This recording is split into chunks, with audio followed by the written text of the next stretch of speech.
Hello, my name is Samina Rose, and I'm the author of The Truth Teller in Compounded Relational cPTSD, or what I call CRCPTSD.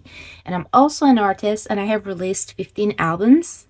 And today I want to share the 10 pillars of recovery from the very abusive and dysfunctional system we are living in. Okay, let's get to it.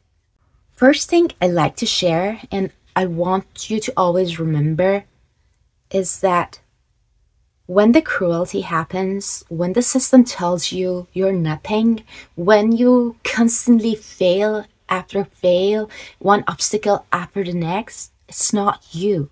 It's the system. It's the structure, the way it's designed to make us fall through the cracks. You're not broken. You're being gaslit by the system. Okay, let me start with something simple. If you feel numb, if you feel tired in a way sleep doesn't fix, if you feel like you're constantly masking, performing, acting like you're okay, and if you feel disconnected from yourself and from others, from meaning, you're not alone. You're responding exactly as a human nervous system responds to long-term invisible harm. What most of us are living through is not a personal failure. It's institutional gaslight. And the trauma it creates, it has a name. It's called CRCPTSD, or Compounded Relational cPTSD. And no one is talking about it, honestly. I'm going to share 10 pillars through our journey, through our peace, love, sharing, and caring. Number 1, the system hurts you, then denies it. Here's how gaslighting works at a systemic level. First, harm happens. Not one big dramatic event, but slow, constant erosion, housing insecurity, medical dismissal, debt, surveillance, hard work that never ends, bureaucracy that treats your life like a form error. Then the system denies the harm. It says, this is normal. This is just how adulthood works. This is your responsibility. And when your body reacts with anxiety, depression, dissociation, exhaustion, that reaction becomes evidence against you. They say, you're too sensitive. You're unstable. You're not resilient enough. And this is the inversion, the blame shifting. Structural injury gets translated into personal defect. And that, my friend, that's institutional gaslighting. Number 2, how CRCPTSD is produced. CRCPTSD doesn't come from one trauma. It comes from betrayal layered on betrayal. When help and harm come from the same institutions, safety becomes conditional. Care is delayed, or denied, or even pathologized. You must perform coherence to be taken seriously and put on this whole eligibility theater to make them believe in you. You become compliant. You become numb.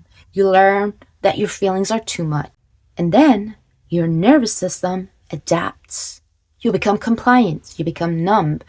You learn not to feel too much. Not because you're weak, but because feeling fully would be unbearable. This is how people survive environments they cannot escape. And here's the cruel part. Over time, we don't just lose empathy for others. We lose empathy for ourselves. We stop feeling hunger for meaning. We stop trusting our intuition. We stop listening to the body. We forget how to feel. Number 3, secondhand trauma and the masking culture. This adds another layer to our trauma. We live in a world where we absorb trauma constantly. Wars, disasters, violence, cruelty, collapse, delivered daily through screen. But it doesn't need to be a global matter. You watching your classmate abused by your teacher is enough to leave a scar. A fear that grows and devours if we don't listen. But we are told to keep functioning, to keep smiling, to keep optimizing. So we mask. We numb, with work, with scrolling, with substances, with productivity, with self-improvement. We confuse survival with living. And slowly, a culture emerges where feeling deeply is seen as weakness. That empathy is seen as inefficiency. And sensitivity is treated like pathology. This is not accidental. A system that depends on extraction cannot afford fully feeling humans. Number 4, the lie of objectivity and owned knowledge. We are told there are only 5 senses, as if humans didn't survive for tens of thousands of years through intuition, attunement, relational intelligence, and embodied knowledge. We are told knowledge must be measured, patented, owned, and monetized. But here's the truth no one likes to admit. Objectivity is a myth. Humans invented it to avoid responsibility for power. All knowledge is filtered through perception, through culture, through training, through bias, through language. And yet the system elevates certain ways of knowing and discredits others, especially those rooted in the body, the land, and the relations. Why? Because embodied wisdom cannot be owned. It's in our DNA. For all the things science cannot know, they used black matter, as though describing what black matter means defines what it really is. The truth is, they will never acknowledge the existence of our souls. And even when they did, they shamed the soul and sold heaven. Souls are sovereign. They are unique. And remember, there's only one of you in the whole universe. Number 5, psyop, deceit, and extraction from pain. Let's say this plainly. Modern systems don't just manage people. They shape perceptions through media narratives, algorithms, fear conditioning, manufactured scarcity, crisis cycles, endless tactics that they use on us. And this is not conspiracy, it's governance. And here's the pattern. Pain is created, pain is denied, pain is monetized, and then your illness becomes a market. Your insecurity becomes a product. Your burnout becomes another subscription. And when people fall through the cracks, they are called collateral damage. Unfortunate but necessary. This is the let die strategy. Not because people are evil, but because profit systems cannot recognize humanity unless it's measurable. Bones and bloods don't show up on balance sheets. Number 6, the forgotten truth that we are animals. Here's something radical. That's actually very simple. We are animals. No other animal pays to exist. No other animal owns the land it lives on. No other animal extracts endlessly. Animals take what they need. They rest, they share the ecosystem, they live within limits. Our needs are not bottomless, but our greed is. And greed is not human nature. It's conditioned fear. It's addiction, taught, rewarded, and normalized. When we forget our animal nature, we forget our belonging. We all breathe the same air. Everything is interconnected. Number 7, time collapses. The demon is now. People love to imagine enemies as aliens, ancient demons, future threats, but the real demon we're facing is not external. It's a belief system, a worldview that says life must be earned, worth must be proven, survival must be paid for, care must be justified. Time collapses here. The harm is happening now, and it's being normalized as policy, inevitable, and barbaric bureaucracy. Number 8, art, science, and the inner child. Here is what systems forget. Art is science, science is art. Both are ways humans try to understand reality.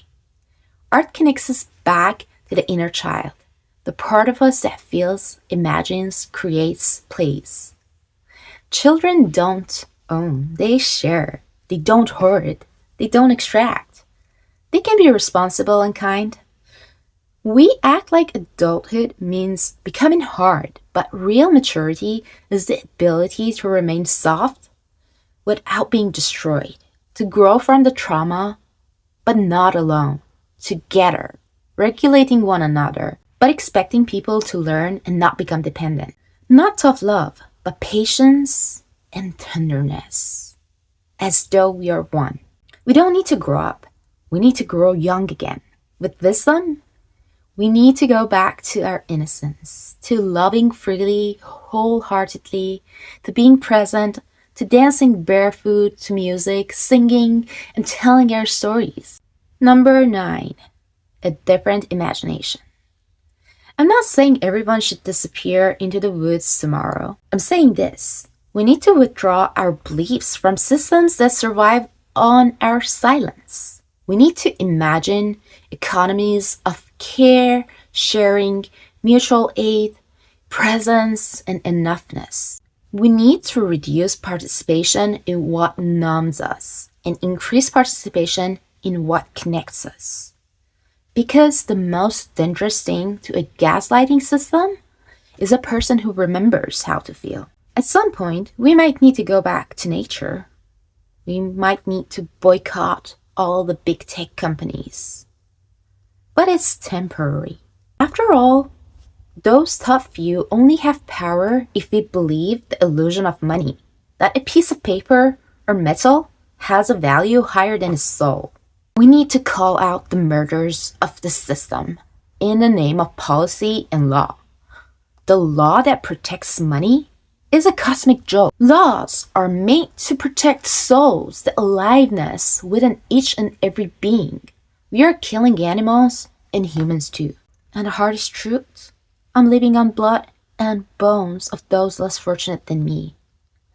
In poor countries, those who do the 16-hour workday shifts, in crowded dormitories, those who die of cancer because pharma wants to profit, all those children that CPS takes away because their families are poor, and all those who believed in the American dream. We need to realize that it was all a marketing strategy, an enormous psyop.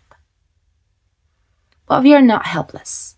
All it takes is for us all to unite and unbelieve their lies about value and worth. I struggle with existential loneliness, and I often wonder, how can we forget kindness when without it there's this huge void that is never filled by anything but love? Number 10, you're not crazy. It's the system. If you ever felt disoriented, numb, angry, sad, tired beyond explanation, you are not alone. You are responding to an environment that refuses to name what it's doing, or worse, calls the dysfunction and betrayal how life should be, and then turns the blame back onto you. You're a failure. Life is so hard these days. Our lives shouldn't be like living in a torture chamber where we worry about shelter, food, water, gas, and all the daily essentials. Life with a leash of debt is not freedom, it's slavery. Life where you can't quit your job because you won't survive without it is not a choice. Doing a job that you know you hate and feels like becoming the flying monkeys to the elite to rob their egos is not a job. It's a bullshit job. Charity and nonprofit that drift away from its mission and uses performative eligibility just to funnel the money to the people who didn't ever care, to people who forgot they had a soul and who were devoured by greed. My dear fellow human souls, please wake up. Please name it for what it is. Abuse, tyranny, pain, blood. We cannot heal alone. Healing is collective. Healing is a beautiful prayer, a wild imagination, and a kind heart. It's time to be free. And it's time to be free to be happy again. It's okay to be a child. After all, what they describe as adult never explain what it really is, if anyone can ever know. If this resonated, sit with it. Share it if it feels right. And remember, your sensitivity is not a flaw. Your empathy is not weakness. Your longing for something gentler is not naive. Home can be here on this earth. We can build it together. Remember, it's all in our DNA. Memory. Thank you for listening. Please sprinkle some love, subscribe, and remember, you're not crazy. It's the system.